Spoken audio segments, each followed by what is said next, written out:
G'day YouTube, Warbles on a lot here. Those of you familiar with my channel will be aware that I get my power from solar panels.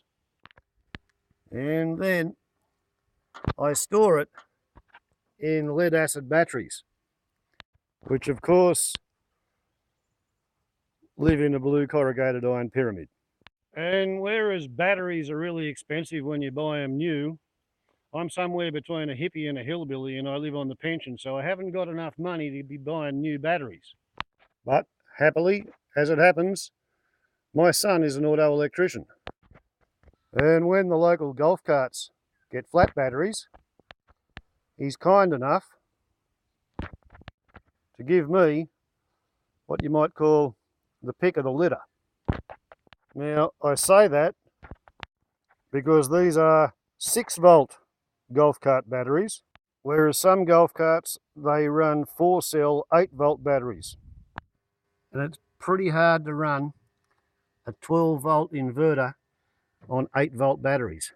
So, I'm delighted to get a crack at some 6-volt C105 225 amp hour rated golf cart batteries that have done about 2.5–3 years in service, and I know that because I know the cart they came out of, because the batteries in the pyramid were replaced by these ones. When what happened then was, out of the 6 batteries, 2 of them completely died, so these are the ones that went in and they replaced the whole lot, and I got the 4 good ones, which have been working pretty hard out here. So, first step in assessing batteries, you have to do some paperwork. You have to go in there and measure the voltage of each 6-volt cell and match them in voltage pairs on the ground before then pulling the plugs out. And you can see these are, to my mind, non-standard, but apparently they do them on a lot of golf carts. The idea is all the cells are connected via plumbing that's activated by a float. And the theory is that this entire plumbing system is supposed to be full of distilled water, and anytime one of the cells starts to get a little bit dry, the float drops, and that allows water to flow into that cell until the float rises again. And they are apparently notorious for having sticky floats, thereby allowing 1 or 2 cells in the whole golf cart to boil themselves dry. Which is, I am reliably informed, pretty much what happened to this set of batteries. And sadly, somebody decided that the dry looking cells, which were only investigated when the golf cart failed to be able to get around 36 holes on an 18-hole golf course. So it really was being asked to do double discharge cycles. They should have been doing 18 holes and then having a beer and letting the cart recharge and then doing another 18 holes on another day. Instead of that, they were only recharging it after every second day's golf. But when they went in there and investigated it, somebody decided to refill the empty cells with new fresh acid rather than distilled water. So, which batteries have been doped? And how can we guess? On the basis of what investigations? Well, in Group A, there's really only one anomalous cell, and that's in the far right-hand cell in battery 1B. 1.272 when everything else is between 1.25 and 1.235. Yeah, there might have been some acid go into that cell. That's a doubtful battery. Group 2A and 2B, we got what, 1.26, 1.25, 1.25. Might have been some acid go into the left-hand cell there. But battery 2B, 1.275, 1.265, 1.275.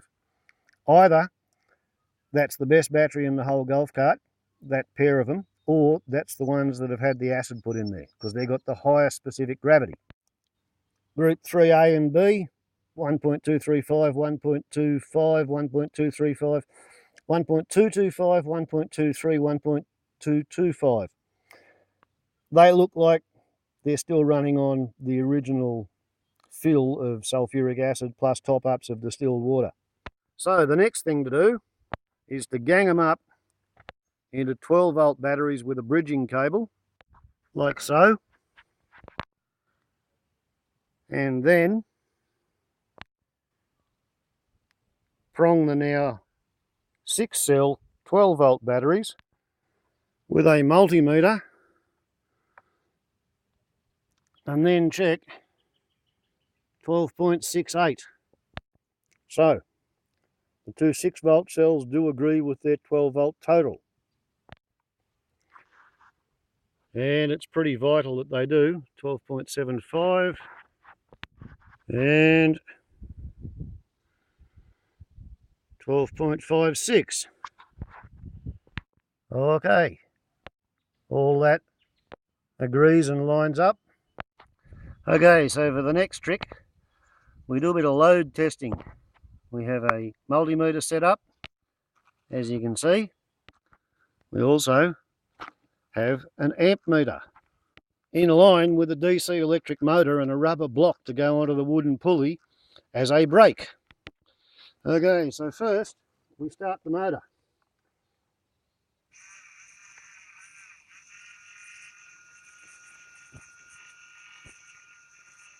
Right.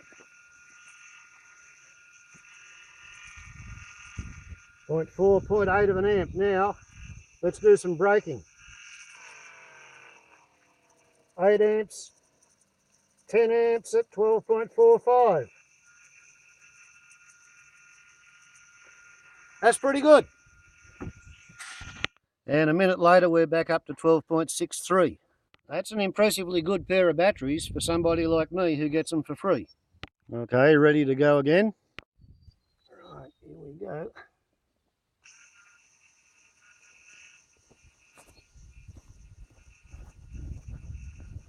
.72, 0.8 of an amp. 10 amps, 12.58. They're doing pretty well too.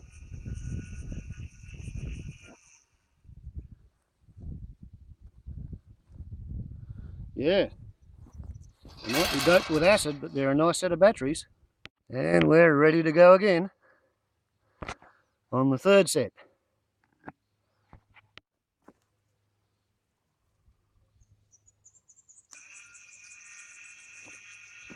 12.53, 0.8 of an amp.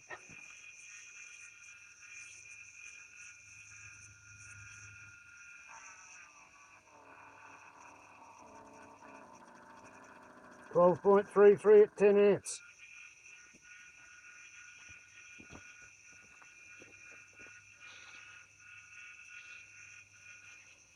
And it's back up to 12.48. And once again, having got the figures, it helps a bloody lot if you write them down.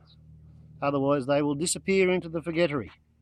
And having done a discharge test, the obvious next thing to do will pretty obviously be a charge test.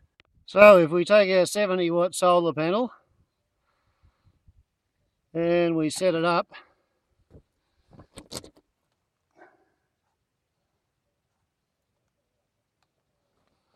and we're showing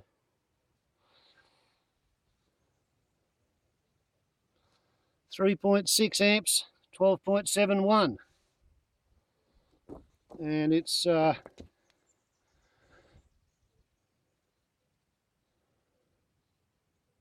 12 minutes past 12.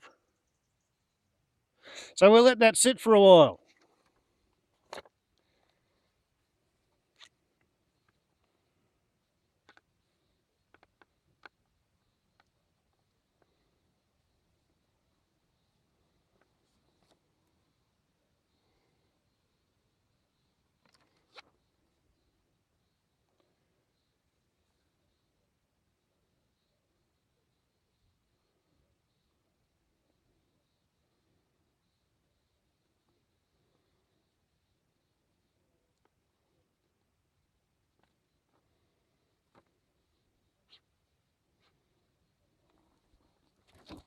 Okay, back soon. 5 minutes later, 12.36 at 4 amps. At the 10-minute mark, 13.55 at 3.8 amps. Okay, 4 amps, 13.8, and we're looking at a bit over 15 minutes. And now at roughly 20 minutes, and as you can see, there's only 0.8 of an amp, 13.52. At 4 amps, I've seen it go as high as 13.81. If we just wait until this cloud goes away, and as the amps start to rise, several minutes later, 4.3 amps, 13.55.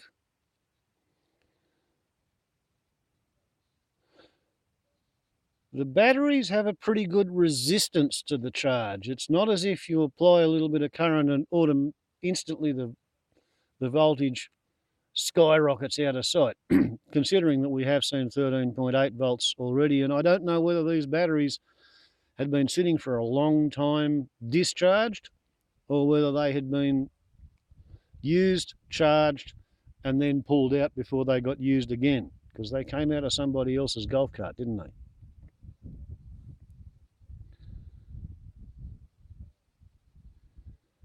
But I think it's fair to say that around about 1 amp hour has gone in the nearly 25 minutes that I've had this battery on the panel, because we're looking at 4/8 worth of cloud, and it spent a lot more time charging at 1 or 2 amps than it has spent charging at 4 amps.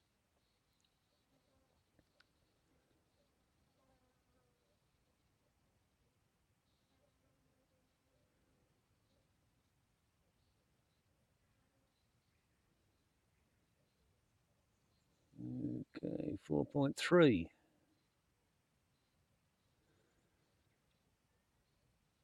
We're putting over 50 watts into the battery.